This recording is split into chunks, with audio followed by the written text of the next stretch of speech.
जय हिंद साथियों, मैं अजीत कुमार यादव आप सभी का स्वागत करता हूं सृष्टि ज्ञान केंद्र में, जहां हम पढ़ रहे हैं कक्षा 11वीं की पॉलिटिकल साइंस और जिसमें चल रहा है अध्याय 9 जिसका नाम है संविधान एक जीवंत दस्तावेज। जैसा कि हम सब ने पढ़ लिया, इस चैप्टर में बहुत सारी चीजें पढ़ ली हैं। हमने भारत के संविधान के संबंध में भी बहुत सारी चीजें पढ़ी हैं। देख, हमारे संविधान को हमने एक जीवित संविधान की संज्ञा क्यों दी है, ये समझने वाली बात है। ये समझना है इस चैप्टर में मुख्य रूप से कि हमने अपने संविधान को एक जीवंत दस्तावेज क्यों कहा है। ऐसा क्या खास है भारत के संविधान में जो उसे एक जीवित दस्तावेज बनाता, उसमें ऐसा क्या खास है, उसी खासियत को चल रहे हैं हम आज समझने और पढ़ने। आज हम चैप्टर को मुख्य रूप से समझेंगे कि चैप्टर में हम किन किन विषयों को चल रहे हैं समझने गंभीर तौर पर। तो आइए पढ़ना प्रारंभ करते हैं और जानते हैं किस अध्याय में पढ़ने क्या चल रहे हैं। इस अध्याय में हमने पिछले 72 वर्ष के दौरान संविधान के क्रियान्वयन और भारत की शासन प्रणाली में उसकी भूमिका पर चर्चा करेंगे। इस अध्याय को पढ़ने के बाद आप निम्नलिखित बातें जान सकेंगे। भारतीय संविधान को समय की आवश्यकताओं के अनुरूप संशोधित किया जा सकता है। आपका संविधान समय के साथ अपने आप को समय के अनुरूप बदलने की क्षमता रखता है। ये उसे एक प्रकार से जीवित बनाने का सबसे बड़ा कारक माना जाता है कि बहुत सारे संविधान हैं जिनमें परिवर्तन करना बहुत ही मुश्किल होता है, बहुत ज्यादा मुश्किल। लेकिन भारत का एक ऐसा संविधान है जिसमें परिवर्तन करना उतना भी मुश्किल नहीं है, नामुमकिन नहीं। अमेरिका के संविधान में संशोधन करना सबसे कठिनतम कामों में से एक है, लेकिन भारत का संविधान बहुत ही सरल है और समय के साथ अपने आप को परिवर्तित करने की क्षमता रखता है। दूसरे से ये समझ जाएंगे आप। फिर उसके बाद आप समझेंगे संविधान में कई संशोधन किए जा चुके हैं परंतु इसका मूल स्वरूप नहीं बदला है। भारत के संविधान का एक मूल स्वरूप है, जैसे एक बिल्डिंग का मूल स्वरूप होता है ना, बेसिक स्ट्रक्चर जिसमें कभी परिवर्तन नहीं किया जा सकता, तो वैसे ही भारत के संविधान में भी एक बेसिक स्ट्रक्चर, संविधान में बहुत बार परिवर्तन हुआ है लेकिन कभी भी उस बेसिक स्ट्रक्चर में कोई परिवर्तन नहीं किया गया। क्यों, कैसे नहीं हुआ वो भी हम इस चैप्टर में समझेंगे। संविधान की रक्षा और उसकी व्याख्या में न्यायपालिका की महत्वपूर्ण भूमिका रही है। ये तो मैंने आपको न्यायपालिका वाले चैप्टर में बताया है, ये बहुत ही विस्तार पूर्वक कि भारत के संविधान की रक्षा और व्याख्या करने का अधिकार सिर्फ भारत में अगर किसी को है तो वो सिर्फ कौन है, भारत की न्यायपालिका। भारत की न्यायपालिका ही है जिसे ये अधिकार मिला हुआ है कि वो भारत के संविधान को परिभाषित कर सके कि इस आर्टिकल का क्या मतलब है। ये सिर्फ कौन बता सकता है, ये सिर्फ सर्वोच्च न्यायालय के अलावा कोई भी भारत के संविधान की व्याख्या करने का अधिकार नहीं रखता। ठीक, यह संविधान एक ऐसा दस्तावेज है जिसमें परिस्थितियों के अनुरूप बदलाव आते गए। आज भी आप देखो बहुत सारे कानूनों में संशोधन हो रहा है।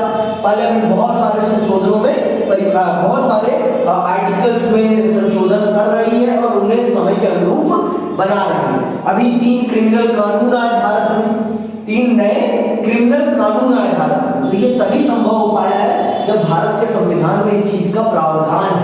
अगर ये प्रावधान नहीं होता तो भारत के संविधान को बदलना पड़ता पूरी तरीके से। लेकिन भारत के संविधान में ये चीजें पहले से ही दर्ज की गई हैं।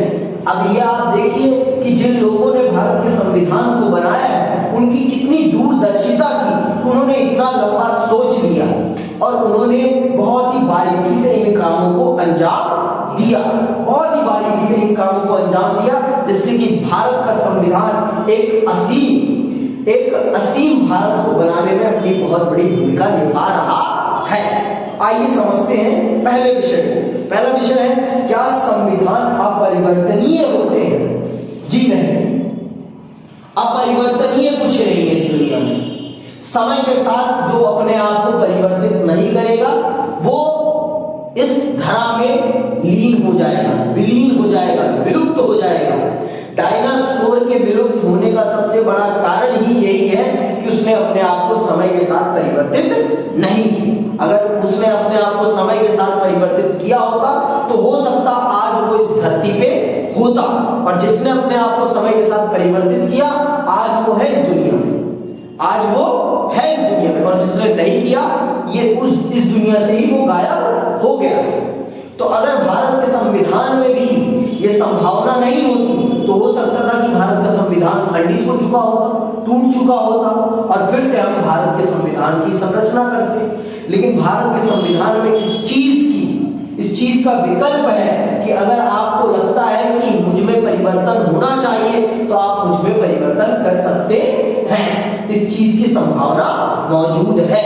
बहुत अच्छे से सुनिएगा। परिस्थितिगत बदलाव, सामाजिक परिवर्तनों और कई बार राजनीति को उठापटक के चलते विभिन्न राष्ट्रों ने अपने संविधान को दोबारा तैयार किया। सोवियत संघ ने 74 वर्ष के दौरान 1918, 1924, 1936 और 1977 संविधान चार बार बदला गया। 1991 में वहां कम्युनिस्ट पार्टी का शासन समाप्त हो गया और जल्द ही सोवियत गणराज्य भी बिखर गया। ये होती है एक कमजोर संविधान की पहचान। जिस देश के संविधान को 4 बार लिखा जाए, परिवर्तित किया जाए, इसका मतलब उस देश के संविधान में वो वैल्यूज नहीं है जो वैल्यूज होनी चाहिए एक संविधान। नहीं तो किसी भी संविधान को बदलने की क्या जरूरत है। या कहिए कि वो संविधान इतना कठोर बना दिया गया है कि वो जनता की आवश्यकताओं के अनुसार काम नहीं कर पा रहा है, जिस कारण से उसे बदला जा रहा है। दो ही स्थिति होती है किसी चीज के परिवर्तित होने में। एक होता है कि या वो हद से ज्यादा कठिन हो या वो बहुत ही ज्यादा लचीला हो जाए और वो जनता की अपेक्षाओं की पूर्ति ही ना कर पा रहा हो। यही दो स्थितियां होती हैं जब संविधान खराब माना जाता है। पहली बात तो अम्बेडकर साहब ने ये कहा है कि ना कोई संविधान खराब होता है ना कोई संविधान अच्छा होता है। संविधान को अच्छा और खराब बनाने का काम उस देश की जनता करती है। जनता चाहे तो खराब संविधान को भी अच्छा संविधान बना सकती है और जनता चाहे तो अच्छे संविधान को भी खराब संविधान बना सकती है। क्यों? क्योंकि जनता ही संविधान का अनुसरण करती है, और अगर जिस जनता के लिए वो संविधान बना है वो जनता ही संविधान का सही ढंग से अनुसरण नहीं करेगी तो चाहे अच्छा संविधान हो चाहे बुरा संविधान हो, दोनों ही बुरे बन जाएंगे। समझ में आई बात? तो ये जनता निर्धारित करती है। और लेकिन सोवियत संघ के संविधान में ये बहुत बड़ी गड़बड़ी थी कि उसने अपने संविधान में उसने ये प्रावधान नहीं रखा कि वो अपने आप को समय के साथ संशोधित कर सके। हम भी तो अपने आप को परिवर्तित करते हैं ना। हम घर पे कुछ और होते हैं, स्कूल में कुछ और होते हैं, ट्यूशन में कुछ और होते हैं। हम परिवर्तित कर रहे हैं ना, किसके हिसाब से? परिस्थितियों के हिसाब से।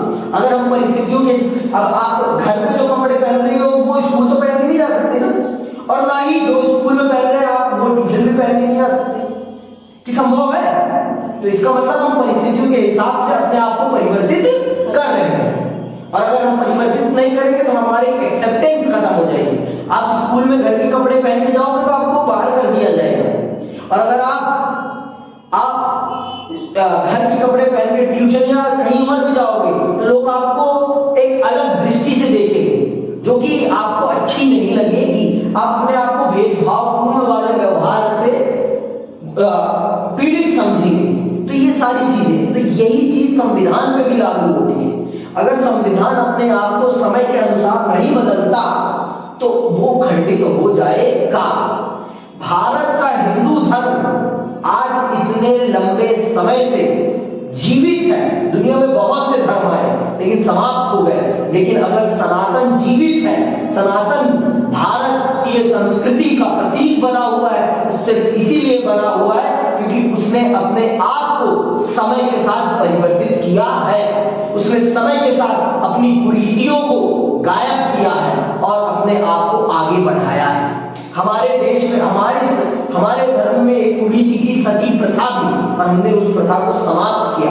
क्यों? क्योंकि हमने उसे माना कि ये मानव समाज के लिए और हमारे धर्म के लिए एक सबसे बड़ी कुरीति है, ये नहीं होनी चाहिए, तो इसको हमने समाप्त किया। तो यही चीज है, आप अपने आप को समय के साथ परिवर्तित करने की क्षमता रखेंगे तब आप चलेंगे, और नहीं रखेंगे तो आप समाप्त हो जाएंगे। तो सोवियत संघ के समाप्त होने का सबसे बड़ा कारण ही यही है। सोवियत संघ के समाप्त होने अथवा उसके संविधान में 4 बार, उसके संविधान को 4 बार बनाए जाने के पीछे सबसे बड़ा कारण ही यही है कि उसके संविधान में ये सबसे बड़ी कमजोरी थी। ये उसके संविधान में सबसे बड़ी कमजोरी थी, जिस कारण से उसके संविधान को परिवर्तित करना पड़ा। आगे सुनिए। इस राजनीतिक भूचाल के बाद वहां रूसी गणराज्यों का नए सिरे से गठन किया गया और 1993 में एक नया संविधान अंगीकार किया गया। जरा भारत की ओर नजर दौड़ाएं। भारतीय संविधान 26 नवंबर 1949 को अंगीकृत किया गया। इस संविधान को 26 जनवरी 1950 को औपचारिक रूप से लागू किया गया। तब से लेकर आज तक मैं कह सकता हूं 73 वर्ष 50 हो गए, और ये कितने हो गए? 50 20 70 73 सही कह रहा हूं मैं।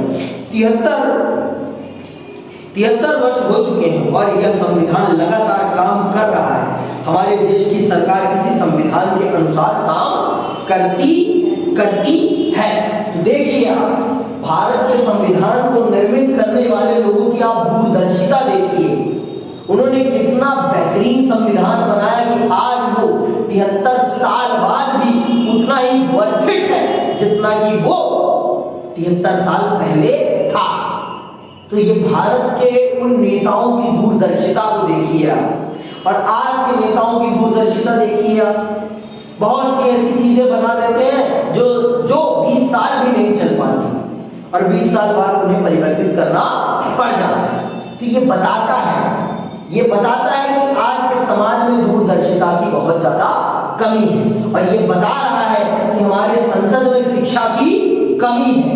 हमारे संसद में जो कानूनों का निर्माण हो रहा है, वो जो लोग कर रहे हैं, उनकी शैक्षिक कौशलता बहुत ही कम है। तो ये बता रहा है। इसीलिए भारत के संविधान में इन सब चीजों का प्रावधान किया है। आप देखिए, भारत का संविधान आज 73 साल से चला आ रहा है। इसका मतलब क्या है?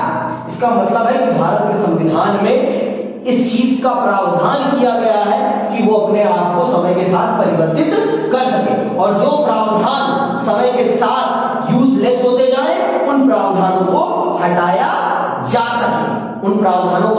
सके और उनकी जगह नए प्रावधानों को लाया जा सके। इस चीज का हमारे संविधान में प्रावधान है, जिस कारण से हमारे संविधान को हम क्या कहते हैं? भारत का संविधान एक जीवंत संविधान माना जाता है। ये प्रश्न लिखे ना है ऐसे ही डिट्टो, समझ में आई बात? जब पूछा जाएगा आगे, तो क्या हम यह माने कि भारत का संविधान इतना अच्छा है कि उसमें किसी बदलाव की जरूरत ही नहीं है?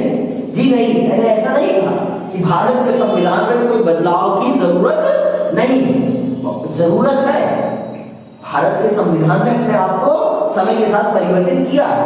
यहाँ पर वो प्रश्न कर रहा है कि क्या भारत का संविधान इतना अच्छा है कि भारत को अपने 73 सालों में अपने संविधान में कुछ भी परिवर्तित करने की जरूरत नहीं पड़ी? अब सुनिए क्या कहता है। क्या हमारे संविधान निर्माता इतने दूरदर्शी थी कि उन्होंने समय के बदलाव और घटनाओं का अंदाजा पहले ही लगा लिया था? एक अर्थ में ये दोनों ही बातें ठीक है। यह बात सही है कि हमें एक मजबूत संविधान विरासत में मिला है। इस संविधान की बनावट हमारे देश की परिस्थितियों के बेहद अनुकूल है। इसके साथ यह भी बात भी सही है कि हमारे संविधान निर्माता अत्यंत दूरदर्शी थे। उन्होंने भविष्य के कई प्रश्नों का समाधान उसी समय कर लिया था। लेकिन कोई भी संविधान सदा सर्वदा के लिए ठीक नहीं हो सकता। ऐसा कोई कोई दस्तावेज नहीं होता जिसे बदलने की आवश्यकता ना पड़े। ऐसा कोई भी संविधान नहीं है। लेकिन हाँ, ये भी सच है कि हमारे संविधान निर्माता बहुत ही दूरदर्शी थे और बहुत ही कौशलवान थे। आज भी हमारे संविधान में कोई बेसिक परिवर्तन नहीं हुआ। एक बिल्डिंग जैसे 4 दीवारों पे खड़ी होती है, आप उसमें जितना चाहे दीवारों में परिवर्तन कर लें, लेकिन जो पिलर्स होते हैं, पिलर्स में कोई परिवर्तन नहीं होता। तो वही चीज है, भारत के संविधान के जो पिलर्स हैं उनमें कोई बदलाव नहीं है और अंदरूनी चीजें बहुत बार बदली जा चुकी हैं, बहुत बार बदली जा चुकी हैं। तो ये हमारे राष्ट्र के निर्माताओं की दूरदर्शिता थी, जिसका प्रमाण है आज भी हमारा संविधान उसी तीव्रता से, उसी ताकत के साथ भारत को चलाने में अपना योगदान दे रहा है, उसी तीव्रता से। सुनिएगा,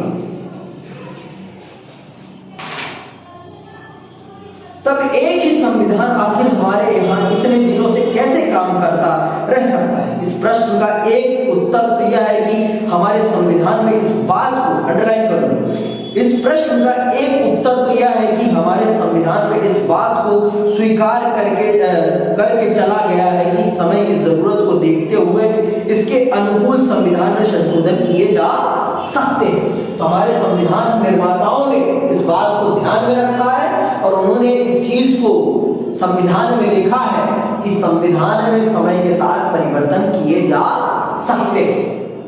संविधान में समय के साथ परिवर्तन किए जा सकते हैं। इस चीज को लिख देने से हमारा संविधान एक जीवंत दस्तावेज बन गया है।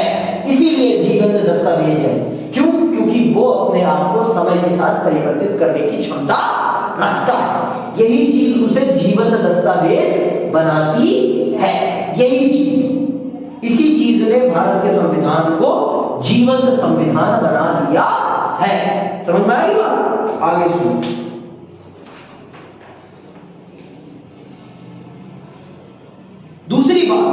दूसरी बात यह है कि संविधान के व्यवहारिक कामकाज में इस बात की पर्याप्त गुंजाइश रहती है कि किसी संवैधानिक बात की एक से ज्यादा व्याख्या हो सके। और यह भी है कि संविधान में एक ही बात के कई नजरिए भी हो सकते हैं। किसी के लिए देखने का नजरिया ये हो सकता है, किसी के लिए ये हो सकता है। तो हमारे संविधान में शब्दों का इतना बढ़िया चयन किया गया है जिससे कि परिस्थितियों के हिसाब से इंसान उसका सही व्याख्या कर सके। आज से 70 साल पहले आजादी का मतलब कुछ और था, आज आजादी का मतलब कुछ और है, लेकिन वो शब्द वैसा ही बना हुआ है। शब्द में कोई परिवर्तन नहीं हुआ है, लेकिन शब्द के भाव परिवर्तित हो गए हैं। भाव परिवर्तित, जो भाव डेफिनेशन है वो चेंज हो चुकी है। आज महिलाओं की आजादी भारत में आज से नहीं, 70 साल पहले से, लेकिन 70 साल के साथ वो आजादी में बहुत सारे बदलाव आए हैं। आज महिलाओं की स्थिति क्या 70 साल जैसी स्थिति है? लेकिन 70 साल पहले ही अम्बेडकर ने महिलाओं की स्थिति को बहुत अच्छे से परिभाषित कर दिया था। आज भी उसी रास्ते पर भारत चल रहा है और महिलाओं को अधिकार दे रहा है। तो ये देखिए, शब्द परिवर्तित नहीं हुए, लेकिन उनके भाव परिवर्तित होते चले गए हैं। तो ये जो परिभाषित करने का अधिकार है कि हम एक चीज को दोबारा अपने हिसाब से हम उसकी डेफिनेशन दे सकते हैं, और ये डेफिनेशन देने का अधिकार सिर्फ किसको है? सर्वोच्च न्यायालय को। सर्वोच्च न्यायालय चाहे तो आजादी को कुछ और बता सकता है, उसके द्वारा बताई गई डेफिनेशन ही सही डेफिनेशन मानी जाएगी। ये एक बात नोट डाउन कर लो कि वो जो कहेगी वही सत्य है, और अगर वो चाहे तो अपने ही आदेश को परिवर्तित भी कर सकती है। ये भी आपको पता है, ये भी आप बखूबी जानती है कि सर्वोच्च न्यायालय के फैसलों को सिर्फ सर्वोच्च न्यायालय ही परिवर्तित कर सकता है। ठीक, आगे सुनिए।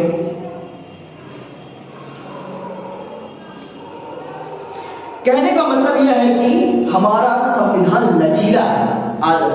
अदालती फैसले और राजनीतिक व्यवहार बर्ताव दोनों ने संविधान के अमल में अपनी परिपक्वता और लचीलेपन का परिचय दिया। इन्हीं वजहों से हमारा संविधान कानूनों एक बंद और जड़ किताब न बनकर एक जीवंत दस्तावेज के रूप में विकसित हो सका है। इसीलिए भारत का संविधान सिर्फ एक किताब नहीं, भारत का संविधान एक जीवंत दस्तावेज। इसीलिए क्यों? क्योंकि वो समय के साथ अपने आप को लचीला, अपने आप को समय के साथ परिवर्तित कर सकता है। बांस की लकड़ी की भांति, जैसे बांस की लकड़ी को आप कैसा भी कर सकते हो, जितना भी लफा दो वो टूटती नहीं, सेम वही है भारत का संविधान। लेकिन जहां जरूरत पड़ती है वहां बहुत ही सख्त भी है, ये भी बात याद रखना। लचीला, जहां जरूरत लचीलेपन की है वहां लचीला है, और जहां सख्त होने की जरूरत है वहां सख्त भी है। ठीक, समय के एक खास मोड़ पर अपने समाज के लिए संविधान तैयार कर रहे लोगों को एक आम चुनौती का सामना करना पड़ा है। यह तो स्वाभाविक ही है कि उस खास वक्त में समाज जिन समस्याओं का सामना कर रहा है उनके समाधान के प्रयासों की झलक संविधान के प्रावधानों में दिखाई देगी। लेकिन संविधान को बनाते हुए इस बात का भी ध्यान रखना पड़ता है कि आगे आने वाले समय में वह सरकारों के कामकाज के लिए एक रूपरेखा प्रदान करे। इसीलिए किसी भी संविधान को भविष्य में पैदा होने वाली चुनौतियों का समाधान प्रस्तुत करने में भी सक्षम होना चाहिए। इस अर्थ में संविधान न केवल समकालीन परिस्थितियों और प्रश्नों से जुड़ा होता है, बल्कि उसके कई सारे तत्व अस्थायी महत्व के होते हैं। तो ये जान लो, ये सीधी बात है कि हमारे जिन लोगों ने संविधान को बनाया है ये उनकी काबिलियत है, और उन्होंने दुनिया के सभी संविधानों का अध्ययन किया है, सभी संविधानों का अध्ययन किया, फिर जाके भारत के संविधान को बनाया है। तो ये उनकी एक काबिलियत है कि उन्होंने सब परिस्थितियों को समझा, फिर उसके बाद भारत के संविधान को बनाने का काम किया। तो ये उनकी एक बहुत बड़ी दूरदर्शिता का प्रमाण है, जिस कारण से हमारा संविधान एक ऐसा संविधान बन पाया जो तात्कालिक समस्याओं का भी निवारण कर रहा था और भविष्य में उठने वाली समस्याओं की ओर भी उसके कदम बढ़ गए थे। तो ये उनकी दूरदर्शिता का प्रमाण है। जहां पहले चैप्टर में आपके संविधान को एक नकल के संविधान की तुलना की गई है, तो वो एक सरासर गलत है, क्योंकि हमने दुनिया के संविधानों को पढ़ के नकल नहीं की है, हमने उनके संविधानों को पढ़ के परिस्थितियों का अध्ययन किया है, जिससे कि हम अपनी परिस्थितियों को सूट करने वाली चीजें उनके संविधान से ले सकें। हमने दुनिया की अच्छी बातों को अपने संविधान में सम्मिलित किया है, जिससे कि हमारे देश को चलाने में हमें किसी भी प्रकार की समस्या ना झेलनी पड़े।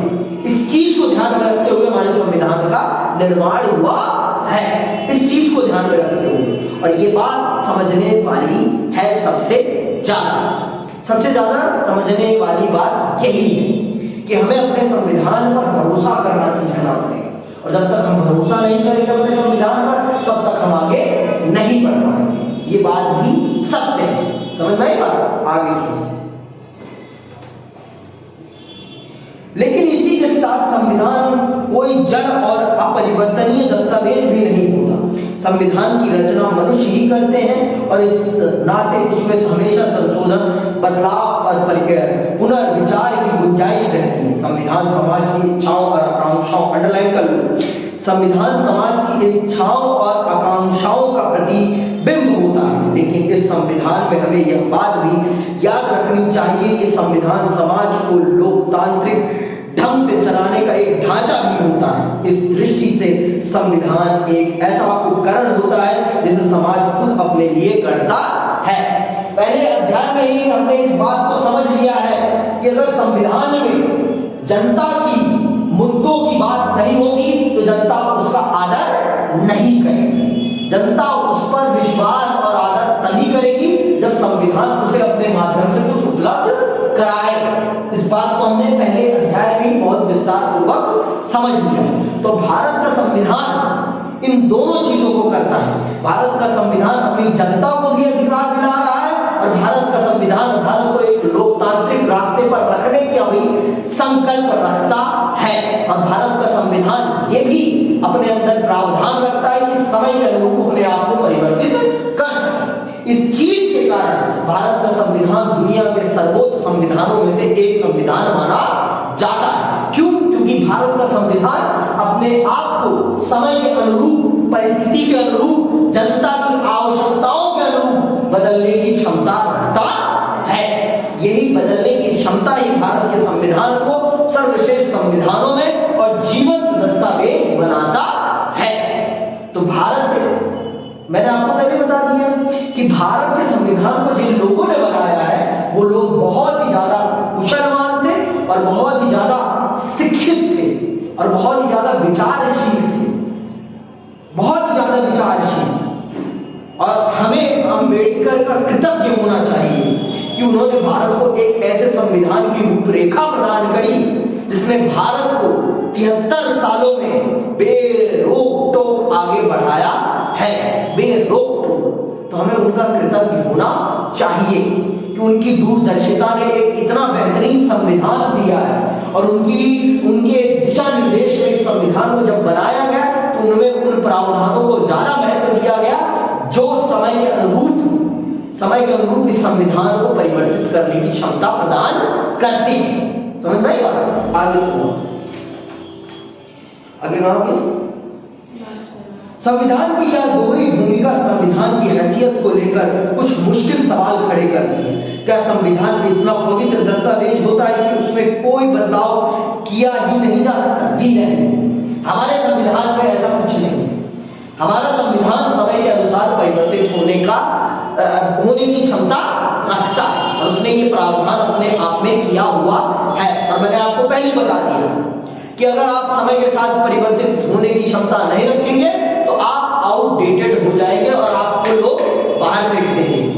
आज आप देखिए कंप्यूटर कितना बदला है, फोन कितना बदला है। क्यों? अगर वो बदलते नहीं तो क्या होते? आज उनको कोई नहीं यूज करता। आज नोकिया आपको दिखता है मार्केट में? क्यों नहीं दिखता? क्यों? क्योंकि उसने अपने आप को समय के साथ परिवर्तित नहीं किया। सैमसंग दिखता है? बहुत दिखता है। क्यों दिखता है? क्योंकि उसने अपने आप को समय के साथ परिवर्तित किया और उसने जो मार्केट का ट्रेंड रहा उसी मार्केट के ट्रेंड के साथ अपने आप को चेंज किया।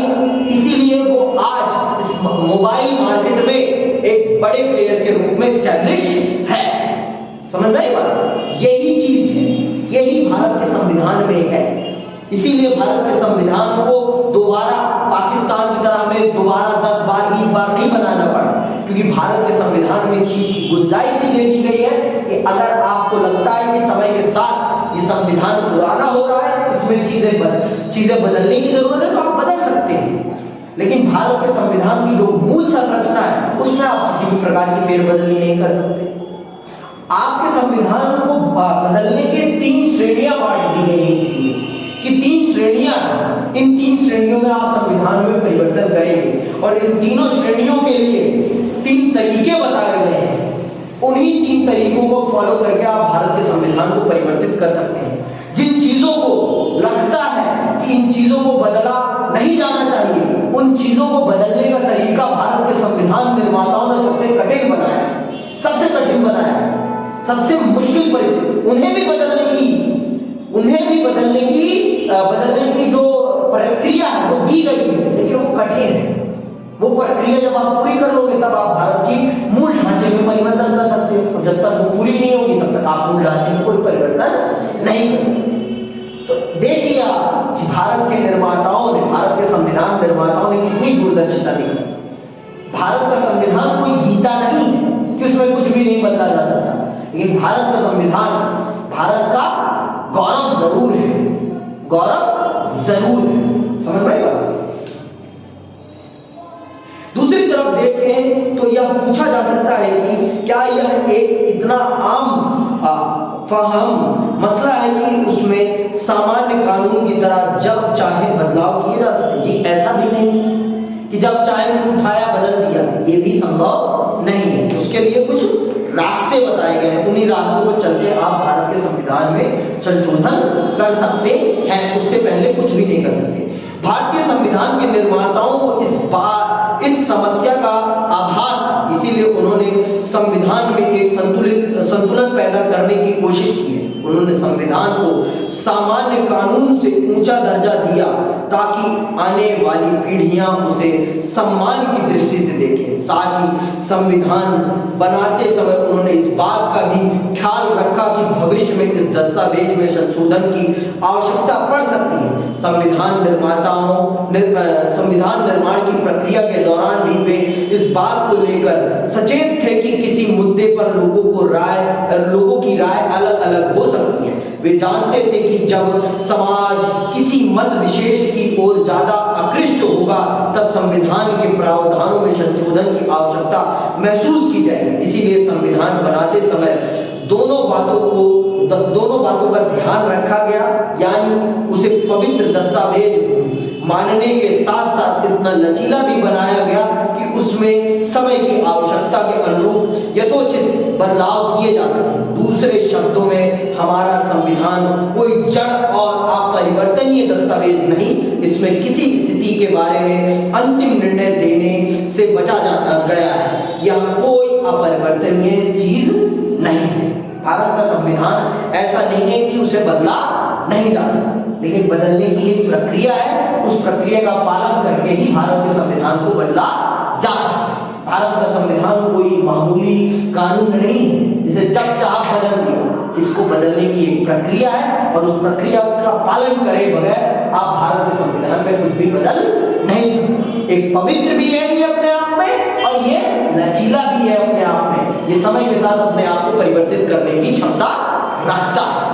ये अपने आप को परिवर्तित करने की क्षमता रखता है और इसीलिए इस संविधान को जीवंत दस्तावेज माना गया है। आज के लिए बस इतना ही।